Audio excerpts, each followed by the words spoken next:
नमस्कार। उपन्यास प्रेमचंद्र की उपन्यास का गोदान, जो पहला पार्ट मैंने आपको बताया, अब सेकेंड पार्ट मैं यहाँ से शुरू करता हूँ। अब वह खुदे को बीच पगडंडी छोड़कर वह खलेटी आ गया, जहाँ वह बरसात में पानी भर जाने के कारण तरी रहती थी और जेठ में कुछ हरियाली नजर आते थे। गांव को गाय को चराने आया करने थी और कुछ समय वहां पे हवा और ताजगी ठंडक हीरो के 2-3 दिनों सारे जोर से लगती थी।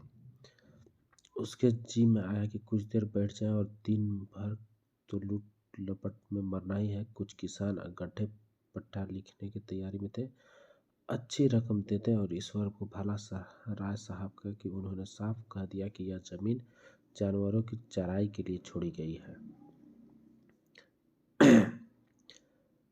है और किसी भी दाम पर भी न उठाई जाएगी। कोई स्वार्थी जमींदार होता तो यह जाके भाड़ में जाए, हमें मिलते हैं और छोड़ देते हैं। राज साहब की तक पुरानी मर्यादा निभाते हैं, जो मालिक पर प्रजा को न पाले वो कोई आदमी नहीं।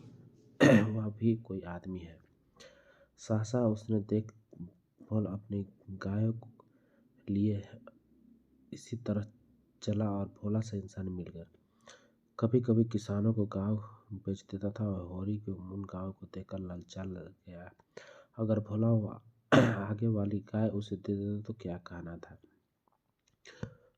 रुपए आगे पीछे देता, ये वह जानता था कि घर में उसके रुपए नहीं है। अभी तक लगान नहीं चुकाया, जिसका ब्रेसर वह शाह को देना बाकी है,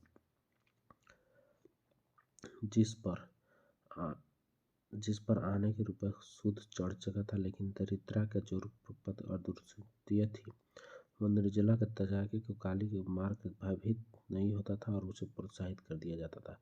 भोला के समीप जाकर राम राम भोला भाई, क्यों क्या रंग ढंग है, सुनी अच्छी औली मेले से नई गाय लाए हो।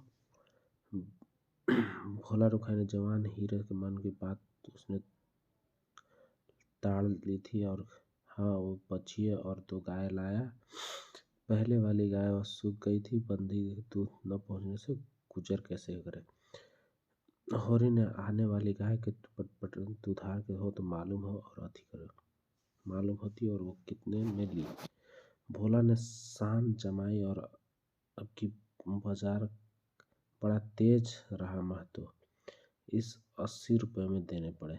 आंखें निकल गई। 30-30 रुपए 2 कलाकारों को इस रुपए में 8 सेर दूध मांगता था। बड़ा भारी कलेजा है तुम लोगों का भाई, लेकिन फिर लाए भी तो वह माली या 10-5 गांवों को किसी के पास नहीं निकलेगी।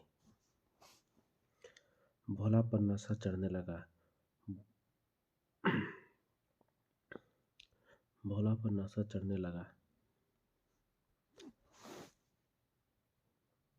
बोला, राय साहब इसके 100 रुपए देते थे, दोनों कलोरों के 50-50 रुपए, लेकिन हमने न दिए। भगवान ने चाहा तो 100 रुपए इसकी ब्याज पीट लूंगा। इसमें क्या संदेह है भाई, मालिक का क्या खा के लेंगे। नजरने से मिल जाए तो भले ही, यह तुम ही लोगों को गुर्दा है कि अंजुली भरकर तुम्हें दूसरों की तकलीफ को भरोसा गिन देते हो।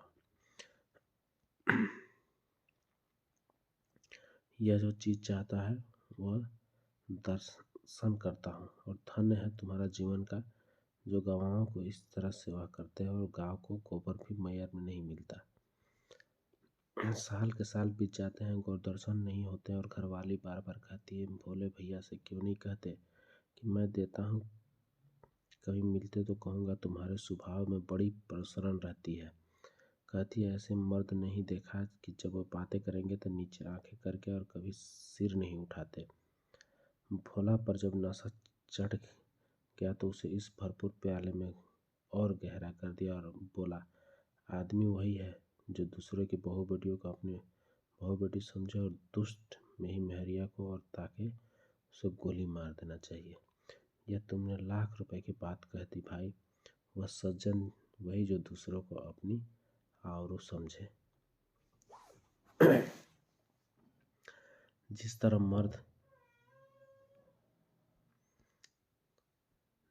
मर्द के मर जाने पर औरत अनाथ हो जाती है, उसी तरह औरत के मर जाने पर मर्द का हाथ पांव टूट जाता है। तो मेरा तो घर उजड़ गया महतो, मैं कोई एक लोटा पानी भी नहीं देने वाला। गत वर्ष भोला की स्त्री लू लग जाने से मर गई थी। वह होरी जानता था, लेकिन 50 बरस का खंखड़ भोला भीतर से इतना स्थित था वह न जानता था। स्त्री की लालसा उसकी आंखों में सवल हो गई थी और होरी के होसन से मिलकर उसे बाहिक भी होती थी। पुरानी मसल जड़ी बूटी को उनके घर में उसकी सगाई को नहीं टोक सका था। ताक में हूँ कि महतो कोई जल्दी फंसता नहीं, 150 खर्च करके भी तैयार हो, जैसी भी भगवान की इच्छा हो। अब मैं फिक्र में हो करूँगा कि भगवान चाहेंगे तो जल्दी से जल्दी घर बस जाएगा। पसूरी रोज दूध हो जाता है, लेकिन किस काम का। मेरे ससुराल में एक मेहरिया है, 3-4 साल हुए उसके आदमी उसे छोड़कर कलकत्ते चला गया था। बेचारे पिसाई से गुजर रहा है और बाल बच्चा भी कोई नहीं। देखने सुनने की अच्छी है वह, बस लमछी समझ लो।